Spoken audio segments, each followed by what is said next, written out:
अस्सलाम वालेकुम। नाइम brothers TV मुबारक जी ਤੁਹਾਡੀ खिदमत से हाजिर है। नाजरीन पार्ट 4 बहादुल्ला जवेद साहब लंदन तो बड़े ज़बरदस्त वाक़या सुना रहे हैं, बहुत मज़ा आ रहा है जी। जवेद साहब अस्सलाम वालेकुम।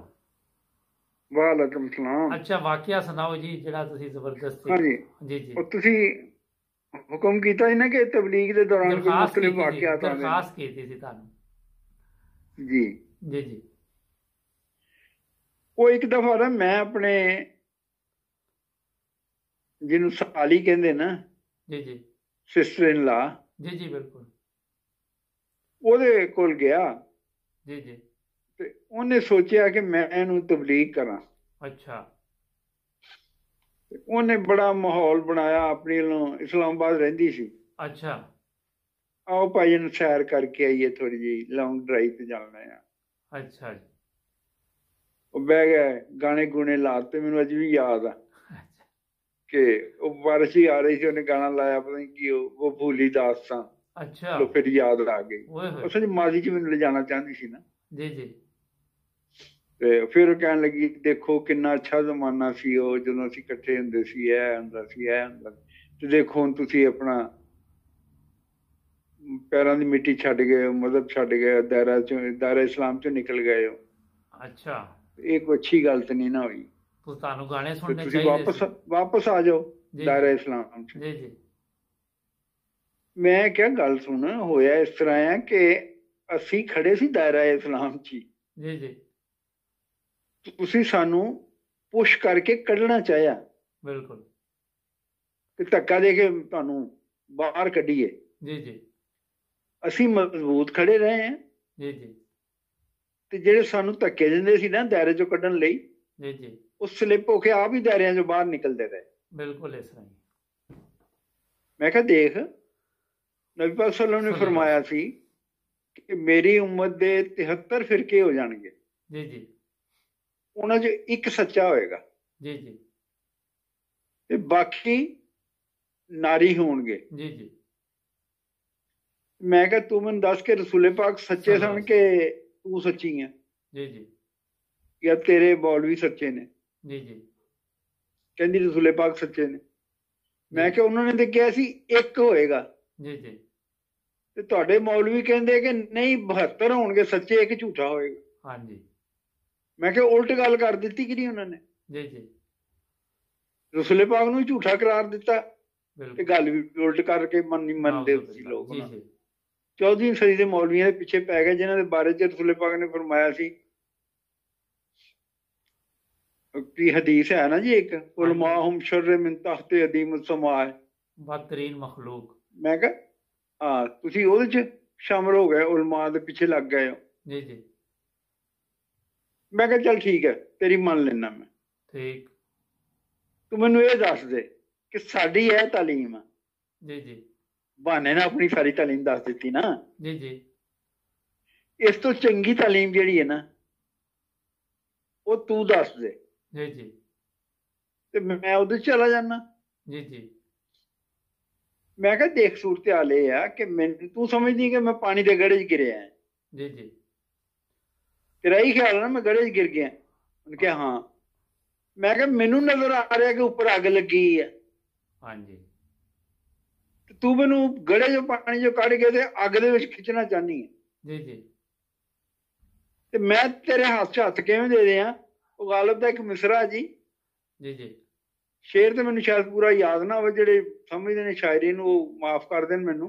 कर देंगे कुछ नहीं ਉਹਦਾ करना। मफहूम को इस तरह दा, आह खाके मुजिल्लत से अब मैं कैसे उठूं।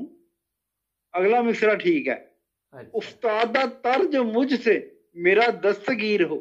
वाह जेड़ा मेरे हाथ खिंच के मैनू करना चाहता हो तो मेरे नाल मेरा मुसीबत च है। जी जी उस्ताद दा तर्ज मुझसे मेरा दस्तगीर हो। मैं तेरे हथ कितों फड़ा दे, जी या तो मैनू सेफ्टी दे के तेरी है तालीम तो मैं चंगी तालीम पेश कर दी। बिल्कुल कहंदी है तो साडी बदकिस्मती है कि असीं नहीं पेश कर सकते। हाँ जी मैं कहा मैनू फिर रहन दे ते गड़े जी।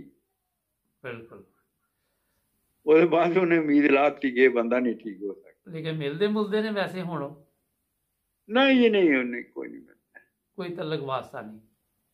कोई तलक वास्ता। ਕਦੀ ਤੁਸੀਂ ਕੋਸ਼ਿਸ਼ ਵੀ ਨਹੀਂ ਕੀਤੀ ਜਾਂ ਉਹਨਾਂ ਨੇ ਵੀ ਨਹੀਂ ਕੀਤੀ? ਨਹੀਂ, ਅਸੀਂ ਤੇ ਕਰਦੇ ਕੋਸ਼ਿਸ਼, ਉਹਨਾਂ ਨੇ ਦਰਵਾਜ਼ੇ ਬੰਦ ਕਰ ਦਿੱਤੇ ਸੀ। ਅੱਛਾ, ਠੀਕ। ਅੱਛਾ ਜਵੇਦ ਸਾਹਿਬ ਜੀ। ਇੱਕ ਚੀਜ਼ ਜਿਹੜੀ ਸਭ ਤੋਂ ਵੱਡੀ ਮੈਂ ਖੁਦ ਵੀ ਸੋਚਣਾ ਕਈ ਦਫਾ ਕਿ ਤੁਹਾਡੇ ਖਿਆਲ 'ਚ ਅਗਰ ਪਾਕਿਸਤਾਨ ਦੇ ਵਿੱਚ ਬਿਲਕੁਲ ਹਰ ਬੰਦੇ ਨੂੰ ਆਜ਼ਾਦੀ ਹੋਏ ਮਜ਼ਹਬ ਦੀ, ਤਬਲੀਗ ਜੀ ਦੀ ਜੀ ਇਜਾਜ਼ਤ ਹੋਏ ਖੁੱਲੇ ਆਮ, ਜਿਸ ਤਰ੍ਹਾਂ ਪਹਿਲੇ ਹੁੰਦੀ ਸੀ 74 ਤੋਂ ਪਹਿਲੇ ਹਾਂਜੀ ਜਾਂ 74 ਤੋਂ ਬਾਅਦ ਵੀ, ਜਿੰਨੀ ਦੇਰ ਤੱਕ ਆਰਡੀਨੈਂਸ ਜਾਰੀ ਨਹੀਂ ਹੋਇਆ। ਤੇ ਹਾਂਜੀ ਜਿੱਥੇ ਤੱਕ ਮੇਰਾ ਖਿਆਲ ਹੈ ਕਿ ਅਹਿਮਦੀ ਜਿਹੜੇ ਨੇ ਉਹ ਕਾਇਲ ਕਰ ਸਕਦੇ ਨੇ ਲੋਕਾਂ ਨੂੰ ਬੜੀ ਤਾਦਾਦ ਦੇ ਵਿੱਚ। ਮੈਂ ਨਾ ਇੱਕ ਖਿਆਲੀ ਜਿਹਾ ਨਕਸ਼ਾ ਇੱਕ ਦਿਨ ਕਿਸੇ ਕੋਲ ਪੇਸ਼ ਕੀਤਾ ਸੀ। ਜੀ ਜੀ ਉਹ ਮੈਂ ਕਿਹਾ ਇੱਕ ਵਕਤ ਆਉਣ ਵਾਲਾ ਜੀ ਜੀ ਕਿ ਤੁਸੀਂ ਲੋਕਾਂ ਨੇ ਫਖਰ ਕਰਨਾ ਕਿ ਸਾਡੇ ਚਾਚੇ ਦੇ ਪੁੱਤ ਦਾ ਦੋਸਤ ਜਿਹੜਾ ਉਹ ਵੀ ਅਹਿਮਦੀ ਹੈ। ਹਾਂਜੀ ਚਲੋ ਉਹਦੇ ਕੋਲ ਚੱਲਣੇ ਨੂੰ, ਮਿਲਣੇ ਨੂੰ, ਪੁੱਛਣੇ ਜਾ ਕੇ। ਜੀ ਜੀ ਮੈਂ ਕਿਹਾ ਇਸ ਤਰ੍ਹਾਂ ਦੇ ਤੁਸੀਂ ਬਹਾਨੇ ਲੱਭਣੇ ਆ ਅਹਿਮਦੀ ਨਾਲ ਤਾਲੁਕ ਕਾਇਮ ਕਰਨ ਦੇ। ਬਿਲਕੁਲ ਇਸ ਤਰ੍ਹਾਂ ਹੀ। ਇਹ ਵਕਤ ਆਏਗਾ ਇਨਸ਼ਾਅੱਲਾ। ਇਨਸ਼ਾਅੱਲਾ। ਅੱਛਾ ਇੱਕ ਚੀਜ਼ ਜ਼ਰਾ ਹੋਰ ਮੈਂ ਕਿਹਾ ਇਸ ਦੇ ਵਿੱਚ ਕਰ ਲਈਏ ਕਿ ਜੀ ਤੁਹਾਡੇ ਖਿਆਲ 'ਚ ਅਕਸਰੀਅਤ ਜਿਹੜੇ ਮੌਲਵੀ ਉਹਨਾਂ ਨੂੰ ਵੀ ਇਲਮ ਹੈ ਇਸ ਚੀਜ਼ ਦਾ, ਕਿਉਂਕਿ ਤੁਸੀਂ ਉਹਨਾਂ ਦੇ ਵਿੱਚ ਰਹੇ ਜੇ, ਕਿ ਅਹਿਮਦੀ ਠੀਕ ਹੈਗੇ ਨੇ ਲੇਕਿਨ ਆਪਣੀ ਦੁਕਾਨਦਾਰੀ ਦਾ ਉਹਨਾਂ ਦਾ ਮਸਲਾ, ਕਿਉਂਕਿ ਮੈਂ ਜਿਹੜੀ ਪਤਾ ਕੀਤਾ 1 ਕਰੋੜ ਤੋਂ ਉੱਤੇ ਮੌਲਵੀ ਜਿਹੜੇ ਨੇ ਉਹਨਾਂ ਦੀ ਰੋਟੀ ਰੋਜ਼ੀ ਇਸੇ ਚੱਕਰ 'ਚ ਚੱਲਦੀ ਪਈ ਹੈ ਕਿ ਉਹ ਲੋਕਾਂ ਨੂੰ ਗੁੰਮਰਾਹ ਕਰਦੇ ਨੇ। ਔਰ ਲੋਕੀ, ਕਿਉਂਕਿ ਤੁਸੀਂ ਰਹੇ ਜੇ, ਲੋਕੀ ਆਪ ਉਹ ਖਾਣਾ ਨਹੀਂ ਖਾਂਦੇ ਜਿਹੜਾ ਮੌਲਵੀਆਂ ਨੂੰ ਖਵਾ ਦਿੰਦੇ ਨੇ। ਆਪ ਭਾਵੇਂ ਉਹ ਸਾਦਾ ਖਾ ਲੈਣ ਲੇਕਿਨ ਜ਼ਰਦੇ ਪੁਲਾਵ ਉਹਨਾਂ ਨੂੰ ਖਵਾਉਂਦੇ ਨੇ। ਹਾਂਜੀ ਹਾਂਜੀ, ਉਹ ਤੇ ਪੀਰ ਬਣਾਏ ਨੇ ਉਹਨਾਂ ਨੇ।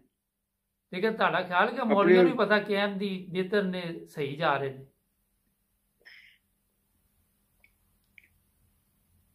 ਇਹ ਨਾ ਮੁਖਤਸਰ ਜੀ ਮੈਂ ਗੱਲ ਕਰਨਾ ਰਸੂਲੇ ਪਾਕ ਦੇ ਜ਼ਮਾਨੇ ਦੀ, ਸੱਲੱਲਾਹੁ ਅਲੈਹਿ ਵਸੱਲਮ, ਯਾਨੀ ਕਿ ਮੁਸ਼ਾਬਤ ਸਮਝਾਉਣ ਲਈ। ਜੀ ਜੀ ਉਹ ਵੱਡੇ ਜਿਹੜੇ ਸੀ ਨਾ ਉਹਨਾਂ ਦੇ ਕਾਬਰੀਨ, ਉਹਨਾਂ ਨੂੰ ਪੁੱਛਿਆ ਕਿ ਯਾਰ ਉਹ ਗੱਲ ਕਿਹੜੀ ਗਲਤ ਕਰਦਾ ਨਬੀ ਪਾਕ ਸੱਲੱਲਾਹੁ ਦੇ ਬਾਰੇ ਕਿਹਾ ਗਿਆ ਵਾਹ ਕਿ ਮੈਨੂੰ ਦੱਸੋ ਤੁਸੀਂ ਉਹ ਗੱਲ ਕਿਹੜੀ ਗਲਤ ਹੈ ਉਹਦੀ। ਤੇ ਦੂਸਰਾ ਕਹਿੰਦਾ ਨਹੀਂ ਨਹੀਂ, ਗੱਲ ਤੇ ਉਹਦੀ ਕੋਈ ਗਲਤ ਨਹੀਂ ਹੈਗੀ, ਗੱਲਾਂ ਸਾਰੀਆਂ ਸਹੀ ਨੇ ਉਹਦੀਆਂ। ਜੀ ਜੀ ਤੂੰ ਕਹਿੰਦਾ ਫਿਰ ਮੰਨਦੇ ਕਿਉਂ ਨਹੀਂ? ਉਹ ਕਹਿੰਦਾ ਜੇ ਮੰਨ ਲਿਆ ਨਾ ਤੇ ਆ ਜਿਹੜੇ ਕਾਬੇ ਦੇ ਆਉਂਦੀਆਂ ਨੇ ਚੜਾਵੇ ਹਾਂਜੀ ਬੁੱਤਾਂ ਦੇ, ਹਾਂਜੀ ਇਹ ਨਹੀਂ ਲੱਭਣੇ ਜਿਹੜੇ ਦੂਰੋਂ ਦੂਰੋਂ ਲੋਕ ਆਉਂਦੇ, ਸਾਡੀ ਤਜਾਰਤ ਦਾ ਮਰਕਜ਼ ਬਣਿਆ ਇਹ ਜਗ੍ਹਾ, ਉਹ ਖਤਮ ਹੋ ਜਾਏਗਾ। ਬਿਲਕੁਲ ਸਾਨੂੰ ਇਹਦੀ ਗੱਲ ਦਾ ਨਾਲ ਨਹੀਂ, ਸਾਨੂੰ ਤੇ ਆਪਣੀ ਤਜਾਰਤ ਨਾਲ ਆ। ਜੀ ਜੀ ਉਹ ਖਤਮ ਹੋ ਜਾਏਗੀ। ਜੀ ਜੀ ਲਓ ਜੀ, ਮੈਂ ਤੁਹਾਨੂੰ ਬਿਲਕੁਲ ਸੱਚਾ ਵਾਕਿਆ ਸੁਣਾਉਣ ਲੱਗਾ। ਜੀ ਜੀ ਇਹ ਤੁਹਾਡੇ ਜਵਾਬ ਜੀ। ਜੀ ਜੀ ਮੈਂ ਉਸ ਬੰਦੇ ਦਾ ਨਾਂ ਨਹੀਂ ਲਾਂਗਾ, ਪਤਾ ਨਹੀਂ ਨਹੀਂ, ਜ਼ਰੂਰਤ ਨਹੀਂ ਹੈ, ਸੂਰਤ ਹਾਲ ਹੈ। ਹਾਂਜੀ ਰਹਿਣ ਦੇ। ਮੈਂ ਮਸਜਿਦ 'ਚ ਗਿਆ ਨਮਾਜ਼ ਪੜ੍ਹਨ ਜੀ ਜੀ ਗੈਰ ਅਹਿਮਦੀਆਂ ਦੀ। ਅੱਛਾ ਮੈਂ ਮੌਲਵੀ ਸਾਹਿਬ ਨੂੰ ਕਿਹਾ, ਮੈਂ ਕਿ ਮੌਲਵੀ ਸਾਹਿਬ ਮੈਂ ਨਮਾਜ਼ ਪੜ੍ਹਨੀ ਆ ਤੇ ਰੋਜ਼ ਪੜ੍ਹਨੀ ਆ, ਅੱਛਾ ਅਕਸਰ ਪੜ੍ਹਨੀ ਮੈਂ ਤੇ ਜੇ ਤੇ ਕੋਈ ਫਸਾਦ ਪੈਦਾ ਕਰਨਾ ਜੇ ਤੇ ਮੈਨੂੰ ਦੱਸ ਲਿਓ, ਜੀ ਜੀ ਮੈਂ ਨਾ ਪੜ੍ਹਾਂ। ਹਾਂਜੀ ਤੇ ਜੇ ਇਜਾਜ਼ਤ ਦਿੰਦੇ ਤੇ ਪੜ੍ਹ ਲੈਣਾ ਮੈਂ। ਜੀ ਜੀ ਉਹ ਬੰਦਾ ਕਹਿੰਦਾ ਜਵੇਦ ਸਾਹਿਬ ਨਮਾਜ਼ ਤੁਸੀਂ ਪੜ੍ਹੋ ਅੰਦਰ ਜਾ ਕੇ, ਮੈਂ ਬਾਹਰ ਖੜਾ ਅੱਛਾ ਪਹਿਰਾ ਦਿਆਂਗਾ ਮੈਂ, ਵਾਹ ਤੇ ਤੁਸੀਂ ਰੋਜ਼ ਪੜ੍ਹੋ। ਵਾਹ ਜੀ ਵਾਹ। ਤੇ ਮੈਂ ਵੀ ਅਹਿਮਦੀ ਆ। ਅੱਛਾ ਸਹੀ। ਅੱਛਾ ਉਹ ਮੈਂ ਫਿਰ ਨਮਾਜ਼ ਕੀ ਪੜ੍ਹਨੀ ਸੀ ਮੁਬਾਰਕ ਸਾਹਿਬ, ਜੀ ਜੀ ਉਹ ਜ਼ਿਹਨ 'ਚ ਉਹ ਮੌਲਵੀ ਆ ਜਾ ਕਿਹੜੀ ਕਿਹੜੀ, ਅੱਛਾ ਵੀ ਇਹਨੇ ਗੱਲ ਕੀ ਕਰ ਦਿੱਤੀ ਆ। ਅੱਛਾ ਉਹ ਜਿਹੜੀ ਪੜ੍ਹ ਪੁੜ ਕੇ ਨਮਾਜ਼, ਮੈਂ ਕਿਹਾ ਮੌਲਵੀ ਸਾਹਿਬ ਇਹ ਗੱਲ ਕੀ ਕੀਤੀ ਤੁਸੀਂ? ਹਾਂਜੀ ਕਹਿੰਦਾ ਇਹ ਹੀ ਨਹੀਂ, ਉਹਨੇ 4 ਬੰਦੇ ਦੇ ਨਾਂ ਲਏ, ਫਲਾਨਾ ਫਲਾਨਾ ਫਲਾਨਾ ਫਲਾਨਾ। ਅੱਛਾ ਉਹਨਾਂ ਨੂੰ ਮੈਂ ਬੈਤ ਕਰਵਾਈ ਉਹਨਾਂ ਦੀ। ਅੱਛਾ ਮੈਂ ਕਿਹਾ ਹੈ, ਉਹ ਮੈਂ ਜ਼ਿਹਨ 'ਚ ਦੁਬਾਰਾ ਪੁੱਛ ਕੇ ਨਾਂ ਜ਼ਿਹਨ 'ਚ ਰੱਖ ਲਿਆ ਉਸ ਵੇਲੇ। ਠੀਕ। ਤੇ ਮੈਂ ਕਿਹਾ ਫਿਰ ਆਪ ਕਿਉਂ ਨਹੀਂ ਕੀਤੀ? ਹਾਂਜੀ ਕਹਿੰਦਾ ਜਵੇਦ ਸਾਹਿਬ ਆ 4 ਕਿੱਲੇ ਆ ਜ਼ਮੀਨ ਦੇ, ਬੜੀ ਭਾਰੀ ਜ਼ਮੀਨ ਆ, ਆਪੇ ਹੀ ਬੀ ਪਾਉਂਦੇ ਆ, ਆਪੇ ਹੀ ਪਾਣੀ ਲਾਉਂਦੇ ਆ, ਆਪੇ ਹੀ ਖਾਦਾਂ ਦਿੰਦੇ ਆ, ਕਮਾਦ ਮੈਂ ਵੇਚਣਾ ਇਕੱਲੇ ਨੇ, ਬਸ ਮੇਰਾ ਕੰਮ ਆ ਕਮਾਦ ਵੇਚ ਦੇਣਾ। ਹਾਂਜੀ। ਮੈਂ ਕਿਹਾ ਯਾਰ ਕੋਈ ਕਰ, ਇਹ ਤੇ ਦੁਨੀਆਦਾਰੀ ਹੈ ਤੇ ਛੱਡ ਦੇ ਇਸ ਗੱਲ ਨੂੰ। ਕਹਿੰਦਾ ਅੱਛਾ ਕਮਾਦ ਲੈ ਲੈਂਦੇ ਮੈਨੂੰ ਫਿਰ। ਉਹ ਕਮਾਦ ਖਤਮ ਹੋ ਗਿਆ। ਮੈਂ ਕਿਹਾ ਮੌਲਵੀ ਸਾਹਿਬ ਹੁਣ, ਉਹ ਕਹਿੰਦਾ ਯਾਰ ਉਹ ਬਸ ਈਦ ਆ ਰਹੀ ਹੈ ਨਾ, ਇਧਰ ਈਦ ਦੇ ਉੱਤੇ ਇਕੱਠੇ ਹੁੰਦੇ ਪੈਸੇ, ਉਹ ਈਦ ਤੋਂ ਬਾਅਦ ਬਕਰੀਦ ਖੱਲਾਂ, ਉਹ ਜਨਾਬ ਪਤਾ ਨਹੀਂ ਹੁੰਦਾ, ਮੈਨੂੰ ਪਤਾ ਨਹੀਂ, ਉਹ ਬੰਦਾ ਨਹੀਂ ਹੋਇਆ ਕਿ ਈਦ ਤੱਕ ਬਹਿਸ ਨਹੀਂ ਉਹਨੇ ਕੀਤੀ। ਫਿਰ ਈਦ ਆ ਜਾਂਦੀ, ਫਿਰ ਕਮਾਦ ਆ ਜਾਂਦਾ, ਇਹੀ ਚੱਕਰ ਚੱਲਦਾ। ਅੱਛਾ, ਤੁਸੀਂ ਜਿਹੜੀ ਗੱਲ ਕੀਤੀ ਪਹਿਲੇ ਨਬੀ ਪਾਕ ਸੱਲਮ ਦੇ ਜ਼ਮਾਨੇ ਦਾ ਵਾਕਿਆ ਕਿ ਉਹਨਾਂ ਕਿਹਾ ਕਿ ਚੜਾਵੇ ਕਿਹਨੇ ਚੜਾਣੇ, ਮੇਰਾ ਆਪਣਾ ਜ਼ਾਤੀ ਖਿਆਲ ਹੈ ਕਿ ਅੱਜ ਵੀ ਪਾਕਿਸਤਾਨ ਦੇ ਵਿੱਚ ਬੁੱਤਾਂ ਦੀ ਪੂਜਾ ਬਹੁਤ ਜ਼ਿਆਦਾ ਵਾ, ਕੀ ਖਿਆਲ ਹੈ? ਪੀਰ ਸਾਰੇ ਬੋਤੀ ਨੇ। ਹਾਂ ਬੋਤੀ ਨੇ ਨਾ, ਮੈਂ ਇਹੀ ਤੇ ਕਹਿ ਰਿਹਾ ਕਿ ਸ਼ਿਰਕ ਬਹੁਤ ਜ਼ਿਆਦਾ ਹੈ ਨਾ। ਹਾਂਜੀ, ਇਹ ਸਭ ਬੁੱਤ ਨੇ, ਕਿਉਂਕਿ ਤਾਲੀਮ ਇਹਨਾਂ ਕੋ ਹੈ ਨਹੀਂ, ਸਿਰਫ ਇਹਨਾਂ ਨੇ ਵੀ ਆਪਣੀ ਰੋਟੀ ਰੋਜ਼ੀ ਦਾ ਚੱਕਰ ਚਲਾਇਆ ਲਾ। ਹਾਂਜੀ, ਅਗਰ ਇਹ ਲੋਕਾਂ ਨੂੰ ਅਕਲ ਆ ਗਈ ਤੇ ਉਹਨਾਂ ਨੂੰ ਵੀ ਪਤਾ ਕਿ ਕਿਸ ਤਰ੍ਹਾਂ ਫਿਰ ਸਾਡਾ ਸਿਸਟਮ ਕਮਾਦ ਕਿਉਂ ਚੱਲੇਗਾ। ਮੁਬਾਰਕ ਸਾਹਿਬ ਇਸ ਤੱਕ ਕਹਿੰਦੇ ਨੇ ਕਿ ਤੁਸੀਂ ਜੋ ਸੋਚਦੇ ਹੋ ਨਾ ਉਹ ਵੀ ਗੱਲ ਸੋਚਦੇ ਹੋ, ਮੌਲਵੀ ਦੇ ਪੁੱਛਿਆ ਕਰੋ ਹਰ ਗੱਲ, ਮੌਲਵੀ ਨੂੰ ਆ ਕੇ ਬਿਲਕੁਲ ਪੁੱਛਿਆ ਕਰੋ। ਬਿਲਕੁਲ ਬਿਲਕੁਲ। ਇੱਕ ਬੰਦਾ ਕੁਰਾਨ ਪੜ੍ਹੇ ਪਿਆ ਤੇ ਉਹਨੂੰ ਕਹਿੰਦਾ ਯਾਰ ਤੂੰ ਕਿਵੇਂ ਕੁਰਾਨ ਪੜ੍ਹਨਾ, ਸਾਡੇ ਕੋਲ ਬਗੈਰ ਨਾ ਪੜ੍ਹਿਆ ਕਰ, ਸਾਡੇ ਕੋਲ ਪੁੱਛ ਲਿਆ ਕਰ। ਬਹਿਰਹਾਲ ਇਹ ਬਕਾਇਦਾ ਇੱਕ ਮੇਰੇ ਹਿਸਾਬ ਦੇ ਵਿੱਚ ਮਾਫੀਆ ਹੈ, ਇਹ ਗੁੰਮਰਾਹ ਕਰਦੇ ਨੇ ਲੋਕਾਂ ਨੂੰ ਔਰ ਆਪਣੇ ਸਿਸਟਮ ਚਲਾਉਣ ਦੇ ਲਈ। ਅੱਜ ਦੇ ਪ੍ਰੋਗਰਾਮ ਦਾ ਟਾਈਮ ਖਤਮ ਹੋ ਰਿਹਾ, ਕੋਈ ਮੈਸੇਜ ਦੇਣਾ ਚਾਹੋ ਤੁਹਾਡੇ ਨਾਲ ਫਿਰ ਵੀ ਪ੍ਰੋਗਰਾਮ ਕਰਦੇ ਰਹਾਂਗੇ ਇਨਸ਼ਾਅੱਲਾ। ਬਸ ਮੈਸੇਜ ਤੇ ਵਿੱਚ ਮੈਂ ਦੇ ਚੁੱਕਾ ਹਾਂ, ਜਿਹੜਾ ਉਹਨੂੰ ਰਿਪੀਟ ਕਰ ਦਿੰਦਾ ਜੀ ਕਿ ਅੱਲਾਹ ਤਾਲਾ ਕਹਿੰਦਾ ਕਿ ਕੁਲ ਇਨ ਕੁੰਤੁਮ ਤੁਹਿਬੁੱਲਾਹ ਫੱਤਬਿਊਨੀ ਯੁਹਬਿਬਕੁਮੁੱਲਾਹ। ਜੀ ਜੀ, ਕਿ ਜੇ ਤੁਸੀਂ ਅੱਲਾਹ ਨਾਲ ਤਾਲੁਕ ਕਾਇਮ ਕਰਨਾ ਚਾਹੁੰਦੇ ਤੇ ਰਸੂਲੇ ਪਾਕ ਦੀ ਪੈਰਵੀ ਕਰੋ, ਤੇ ਬੜਾ ਆਸਾਨ ਹੈ ਰਸਤਾ ਹੈ। ਬਿਲਕੁਲ। ਅਦਰਵਾਈਜ਼ ਤੇ ਕਹਿੰਦੇ ਕਿ ਜਨਾਬ ਵਗੈਰਾ ਨੂੰ ਪੁੱਛੋ ਨਾ, ਉਹ ਕਹਿੰਦੇ ਨਹੀਂ ਜੀ ਇਸਲਾਮ ਤੋਂ ਚੱਲਿਆ ਹੀ ਨਹੀਂ ਜਾ ਸਕਦਾ। ਨਹੀਂ ਨਹੀਂ ਹੁਣ ਕਿੱਥੇ ਜੀ, ਨਹੀਂ ਗਈਆਂ, ਪੂਰਾ ਨਹੀਂ ਕੋਈ ਚੱਲ ਸਕਦਾ। ਅੱਛਾ, ਹਾਲਾਂਕਿ ਨਹਾਇਤ ਆਸਾਨ। ਇੱਕ ਮੁਖਤਸਰ ਜਵਾਬ ਦੇਣਾ, ਜਦੋਂ ਤੁਸੀਂ ਤਬਲੀਗ ਕਰਦੇ ਸੀ ਲੋਕਾਂ ਨੂੰ ਉੱਥੇ, ਜੀ ਮਾਸ਼ਾਅੱਲਾ ਇਹ ਸੌਤ ਤੁਸੀਂ ਅਹਿਮਦੀ ਕੀਤੇ, ਤੁਸੀਂ ਉਹਨਾਂ ਲਈ ਦੁਆ ਵੀ ਕਰਦੇ ਸੀ? ਬੜੀ ਓਹ ਮਰ ਜਾਣਾ ਪੈਂਦਾ ਸੀ ਉਸ ਵੇਲੇ। ਅੱਛਾ, ਜਦੋਂ ਬੈਤ ਫਾਰਮ ਅੱਗੇ ਰੱਖ ਕੇ ਪੜ੍ਹ ਕੇ ਸੁਣਾਈ ਦਾ ਸੀ ਨਾ ਉਹਨੂੰ। ਜੀ ਜੀ। ਇੱਕ ਤੇ ਉਸ ਵੇਲੇ ਮੈਂ ਤੇ ਆਪਣੀ ਦੱਸ ਰਿਹਾ ਤੁਹਾਨੂੰ ਜੀ ਜੀ ਕਿ ਉਸ ਵੇਲੇ ਮੈਂ ਵੀ ਇਸ ਤਰ੍ਹਾਂ ਨਾਲ ਹੀ ਹੁੰਦਾ ਸੀ ਜਿਵੇਂ ਮੈਂ ਬੈਤ ਕਰ ਰਿਹਾ ਨਵੇਂ ਚ। ਵਾਹ ਜੀ ਜ਼ਬਰਦਸਤ। ਔਰ ਇੱਕ ਇੱਕ ਲਫ਼ਜ਼ ਤੇ ਦੁਆਵਾਂ ਮੰਗ ਕੇ ਦੁਆ ਔਰ ਕੋਸ਼ਿਸ਼ ਜਦੋਂ ਇਕੱਠੀ ਹੁੰਦੀ ਨਾ, ਮੈਂ ਤੁਹਾਨੂੰ ਦੱਸਣਾ ਜੀ ਜੀ, ਉਦੋਂ ਬੈਤ ਹੁੰਦੀ ਜੀ ਮਾਸ਼ਾਅੱਲਾ। ਕਿਸੇ ਦੇ ਅੱਗੇੋਂ ਬੈਤ ਫਾਰਮ ਰੱਖ ਕੇ ਵਾਪਸ ਖਾਲੀ ਲੈਣਾ ਬਹੁਤ ਤਕਲੀਫ ਦੇ ਹੈ ਹਮਾਰਾ। ਵਾਹ, ਇੱਕ ਤਾਂ ਤੁਸੀਂ ਕੱਚਾ ਕੰਮ ਕੀਤਾ, ਇੱਕ ਉਹਨੂੰ ਗੁਨਾਹਗਾਰ। ਹਾਂਜੀ, ਬਹੁਤ ਅੱਛਾ ਜਵਾਬ ਹੈ ਤੁਹਾਡਾ। ਤੇ ਟਾਈਮ ਹੋ ਗਿਆ ਖਤਮ। ਨਾਜ਼ਰੀਨ, ਜਵੇਦ ਸਾਹਿਬ ਨਾਲ ਬੜੇ ਜ਼ਬਰਦਸਤ ਪ੍ਰੋਗਰਾਮ ਚੱਲ ਰਹੇ ਨੇ ਸਾਡੇ ਚੈਨਲ ਨੂੰ ਸਬਸਕ੍ਰਾਈਬ ਕਰੋ। ਤੁਸੀਂ ਵੀ ਅਗਰ ਸਾਡੇ ਨਾਲ ਪ੍ਰੋਗਰਾਮ ਕਰਨਾ ਚਾਹੋ, ਸਕਰੀਨ ਤੇ ਟੈਲੀਫੋਨ ਨੰਬਰ WhatsApp ਨੰਬਰ ਆ ਰਿਹਾ, ਸਾਡੇ ਨਾਲ ਰਾਬਤਾ ਕਾਇਮ ਕਰੋ, ਸਾਡੀ ਟੀਮ ਤੁਹਾਡੇ ਨਾਲ ਰਾਬਤਾ ਕਰੇਗੀ। ਜੁੜੇ ਰਹੋ ਨਾਇਮ ਬ੍ਰਦਰਜ਼ TV ਦਾ। ਬਹੁਤ ਸ਼ੁਕਰੀਆ ਤੁਹਾਡਾ ਜਨਾਬ।